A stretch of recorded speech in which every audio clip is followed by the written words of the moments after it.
Hello बच्चों, आज हम देखेंगे कुछ डिफरेंट तरीके के क्वेश्चन जिसमें हम लोग कॉमन साइज स्टेटमेंट को देखने वाले हैं। तो अभी तक हम लोगों ने स्टेटमेंट ऑफ P&L को देख चुके हैं, जिसमें आज हम लोग देखेंगे इसका कॉमन साइज स्टेटमेंट कैसे निकाला जाता है। ठीक है, तो लेट्स लर्न। हम लोग क्वेश्चन देखते हैं। सबसे पहले जैसे क्वेश्चन देख पा रहे हैं आप लोग, तो क्वेश्चन में बाकी तो सिंपल है, बिल्कुल कुछ भी नहीं है जो डिफरेंस हो सकता है, बस खाली हमसे क्वेश्चन दूसरा पूछा गया। अभी तक जो हम लोगों ने किया था वो कंपैरेटिव स्टेटमेंट था, लेकिन अब जो हम लोग करने वाले हैं वो कॉमन साइज स्टेटमेंट होगा। तो क्वेश्चन को जैसे आप देख पा रहे हैं, तो क्वेश्चन को देखते हुए हम लोगों को एक जो डिफरेंस करना है वो यहां पर को करना है। ठीक है, पहले इसको देख लीजिए। नाउ जो हेडिंग आएगी, इन दो कॉलम को मैंने कंबाइंड कर दिया, मर्ज कर दिया। अब मैं दोनों में ही लिखने वाला हूं परसेंटेज ऑफ RFO। ठीक है, ये कॉमन साइज स्टेटमेंट है। इसमें हम लोगों को क्या करना पड़ता है कि RFO मीन सेल्स से बाकी सारे एलिमेंट्स को कंपेयर करना पड़ता है। जितने भी एलिमेंट्स होंगे आपके P&L में, उन सबको एनालाइज करना पड़ता है, उसका परसेंटेज निकालना पड़ता है। अब देखिए, हम लोगों ने सबसे पहले प्रीवियस ईयर को पहले लिखा है, तो यहां पर को भी प्रीवियस ईयर लिख लेते हैं। तो यहां पर को हम लोग लिख लेते हैं परसेंटेज ऑफ 2022, और यहां पर को लिख लेते हैं परसेंटेज ऑफ 2023। आप लोग percentage of previous year, percentage of current year भी लिख सकते हैं, it is up to you. हम लोगों ने लिख लिया परसेंटेज ऑफ RFO। ठीक है, ये कंबाइंड रहेगा। अब क्वेश्चन को देखते हैं कि क्या चीजें हैं। देखिए, क्वेश्चन तो वैसे ही कुछ है, बिल्कुल भी बदला नहीं है। तो revenue from operation, other incomes, बाकी सारी इसको आपको अब याद हो गया होगा। हम लोगों को कुछ भी नहीं करना, एज इट इज पहले इन्फॉर्मेशन को पुट ऑन कर लेना है। तो रेवेन्यू फ्रॉम ऑपरेशन है पहले 8 लाख, फिर 10 लाख, इतना तो आपको याद हो गया होगा। पहले प्रीवियस ईयर की वैल्यू को लिखते हैं, तो 8 and 10, 8 लाख, then 10 लाख। फिर अदर इनकम गिवन है इसमें 150 एंड 220, 150 एंड 2,20,000। इन दोनों को जोड़ के हमारे पास आ जाएगी टोटल रेवेन्यू, टोटल इनकम्स। तो this is coming as 9,50,000 and this is coming as 12,20,000। ठीक है, तो ये हो गया हमारा। Now cost of material consumed. देखिए बच्चों, एक ध्यान से चीजिए, रेवेन्यू फ्रॉम ऑपरेशन, इसका नाम कभी नहीं बदलता। अदर इनकम कभी होती है, कभी नहीं होती है, लेकिन दूसरे नाम से कभी नहीं आती है। तो क्वेश्चन में देखिए, ये दोनों चीज गिवन है। इसके अलावा टैक्स को छोड़ के जो भी चीज आपके क्वेश्चन में मिल जाए वो सब एक्सपेंस की कैटेगरी है, याद करिए। इन दोनों को छोड़ के और लास्ट में टैक्स को छोड़ के वो बाकी कोई भी चीज क्वेश्चन के अंदर आपको मिल जाए, वो सारी की सारी एक्सपेंसेस की कैटेगरी है। और जैसे मैंने बोला है कि अदर एक्सपेंसेस को लास्ट में रखिए, बाकी जैसे क्वेश्चन ने लिखा है हम लोग भी उसी सीरीज को फॉलो करेंगे। तो पहले है कॉस्ट ऑफ मटेरियल कंज्यूम, तो पहला एक्सपेंस की कैटेगरी बना देते हैं कॉस्ट ऑफ मटेरियल कंज्यूम्ड। ठीक है, कॉस्ट ऑफ मटेरियल कंज्यूम्ड की वैल्यू है 3 लाख और 4 lakh.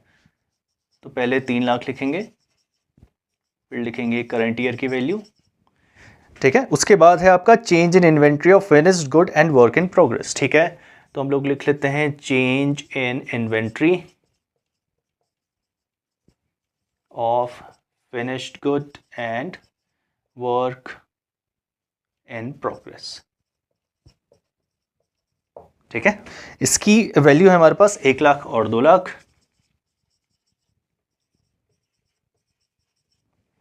Now what do we have? Other expenses की डायरेक्ट इंफॉर्मेशन नहीं है, लेकिन हम लोग लिख लेते हैं अदर एक्सपेंसेस।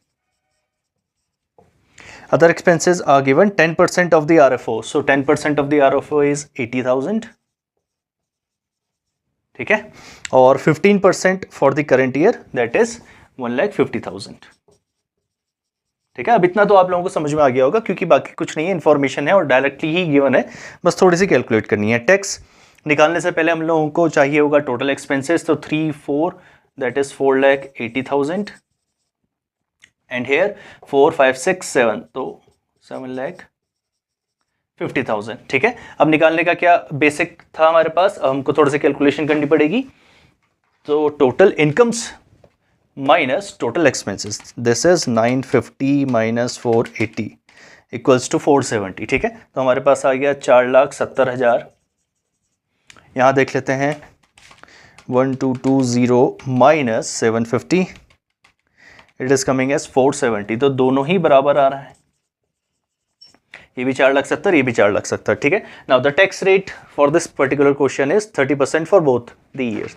तो 30% हम लोग निकाल लेते हैं, और 30% किसका निकालेंगे, ऑब्वियसली प्रॉफिट बिफोर टैक्स का।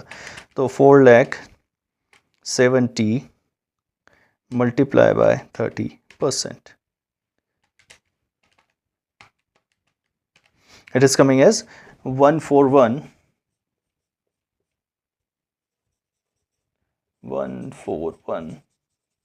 ठीक है, क्योंकि दोनों ही 30% है और दोनों की ही वैल्यू क्वाइट सिमिलर ही है हमारे पास।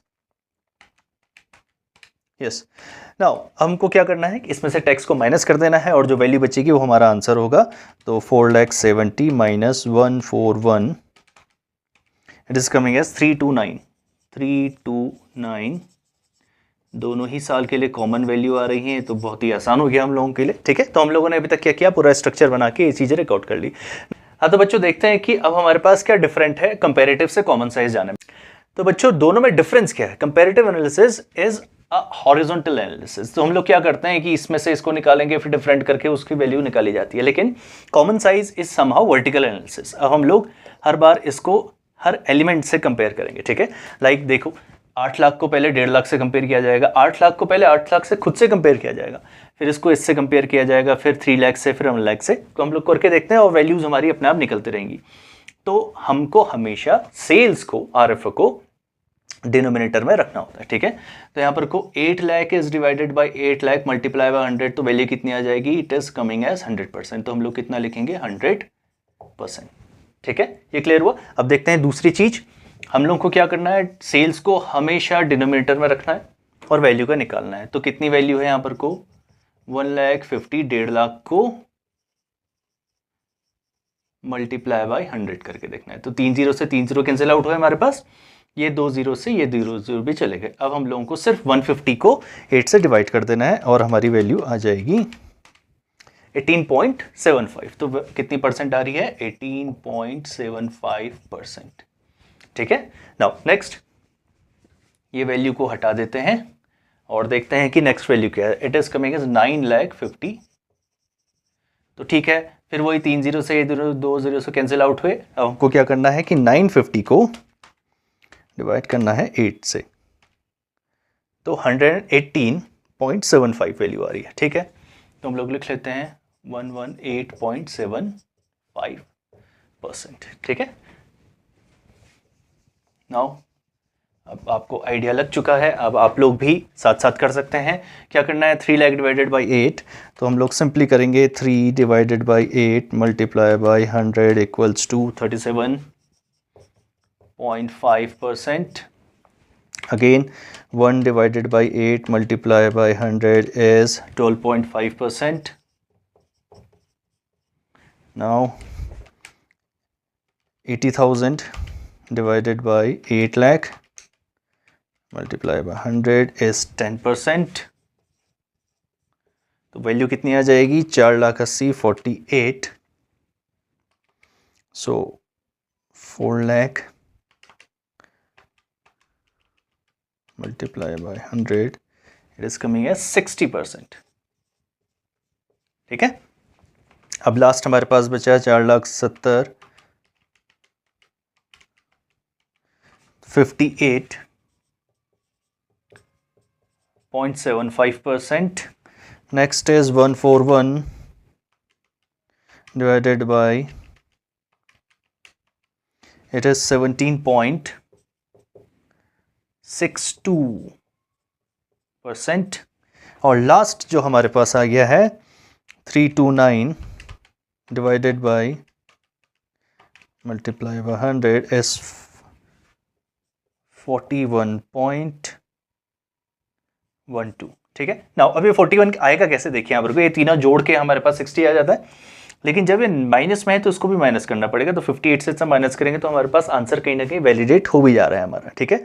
अब क्या करना है, अब हम लोगों को करंट ईयर की वैल्यूज को कंपेयर करना है। तो 10 लाख को 10 लाख से कंपेयर किया जाए तो कितनी वैल्यू आएगी, 100%। नाउ 2,20,000 को डिवाइड कर देंगे हम लोग 10 लाख से, multiply by 100 equals to 22%. The value is 22. हम लोग 12,20,000 को 10 लाख से डिवाइड करेंगे तो वैल्यू आ जाएगी 122%। ठीक है, अब हम लोग को 4 लाख को डिवाइड करना है 10 लाख से, multiply by 100, it is coming as 40%। Now अगर ये 40% है तो ये 20% आएगा क्योंकि 2 लाख है वैल्यू, और 1,50,000 को करके देख लेते हैं तो ये 15% आएगा, मल्टीप्लाई बाय 100 इज 15%। यस, अब देखिए जोड़ के कितना आ जाएगा, 40, 50, 60 एंड 75%। जस्ट क्रॉस चेक कर लेते हैं तो 7,50,000 को इससे कंपेयर करेंगे तो इतना आ जाएगा। Now what is this, it is 4,70,000, तो 47% आ जाएगा।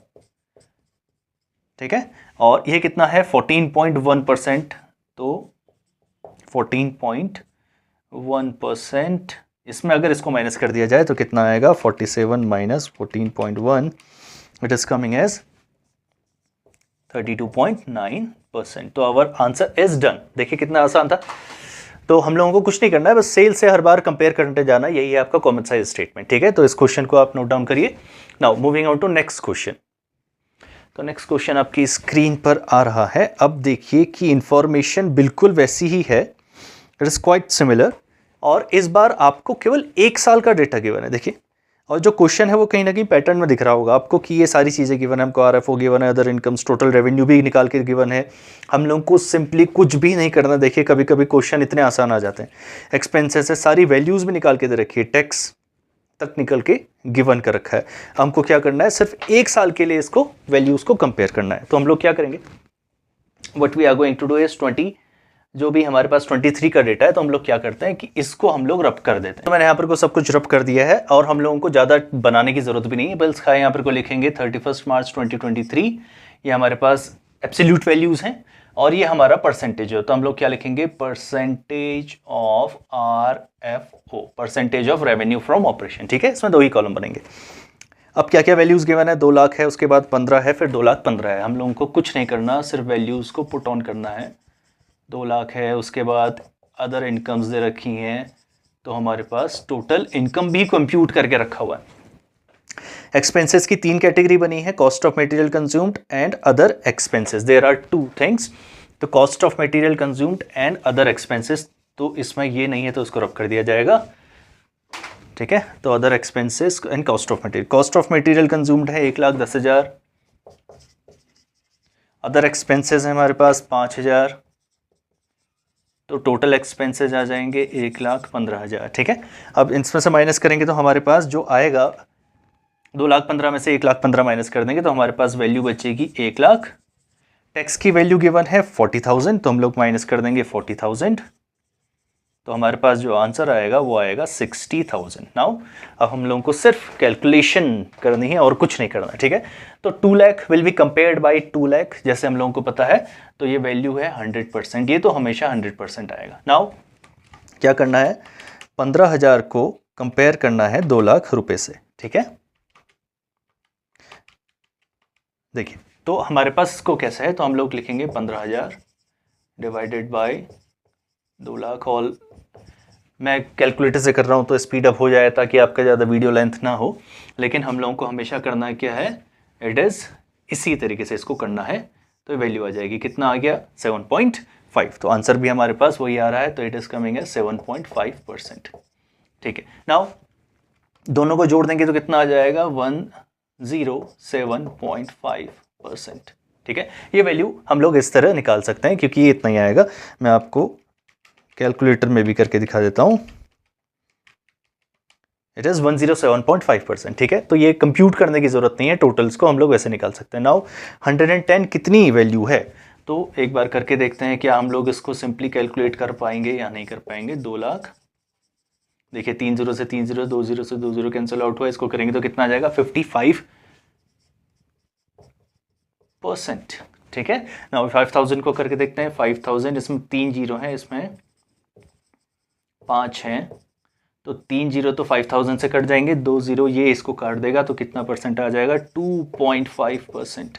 दोनों को जोड़ देंगे तो कितनी वैल्यू आ जाएगी, 57.5%। कैलकुलेटर से करके दिखा देता हूँ, divided by multiply by 100, it is 57.5%। ठीक है, तो कंप्यूट करने की ज़रूरत नहीं है। देखो, दो चीज़ कंप्यूट की हमने और इसको टोटल करके हम लोगों ने कर दिया। नाउ 2 लाख और 1 लाख को कंपेयर करेंगे तो इट इज़ 50%। और 40,000 को कंप्यूट करके देख लेते हैं। 40,000 divided by 2 lakh multiply by 100, तो ये 2 0 से 2 0 कटे, 3 0 ये काट देगा, तो वैल्यू आ जाएगी 20%। इसको माइनस में करना है तो 50 में से 20 चला गया तो वैल्यू कितनी बची? 30%। फिर से कैलकुलेट करके दिखा देता हूँ। 60,000 डिवाइडेड बाय इट इज 30%। तो हमारा आंसर डन हो गया। ठीक है, देखिए कभी कभी क्वेश्चन इतने सरल भी हो जाते हैं और कभी कभी होता है कि आप लोगों को कैलकुलेशन ज़्यादा करनी पड़ती है क्योंकि 2 साल का डेटा होता है। कहीं ना कहीं कॉमन साइज स्टेटमेंट कंपेरेटिव से बहुत ज़्यादा आसान है क्योंकि इसमें सिर्फ परसेंटेज ही निकालनी है और कुछ नहीं करना, ना एब्सोल्यूट चेंज करना, ना जोड़ना घटाना, बस कुछ नहीं, परसेंटेज निकालिए और आपके आंसर्स आते रहेंगे। नाउ मैं स्क्रीन में आप लोगों को प्रॉम्प्ट कर रहा हूँ क्वेश्चंस, इन क्वेश्चंस को करिए बेटा और आपका ये श्योरिटी हो जाएगी कि आपको ऑप्शन में मिल जाता है अगर क्वेश्चन इस तरीके का तो आप इसको ही अटेम्प्ट करके आएँ। तो ये क्वेश्चन आप जल्दी जल्दी से देख लीजिए और इनको प्रैक्टिस करिए। सैम्पल पेपर में से जितने क्वेश्चन हो सकते हैं comparative and common size statement of P and L के, आप लोग इनको करिए। ठीक है, नेक्स्ट हम लोग देखेंगे comparative and common size statement of preparing a balance sheet. Balance sheet से कैसे किया जाता है वो भी बहुत आसान है, तो हम लोग 4 नंबर सिक्योर इसमें कर सकते हैं। So until then study.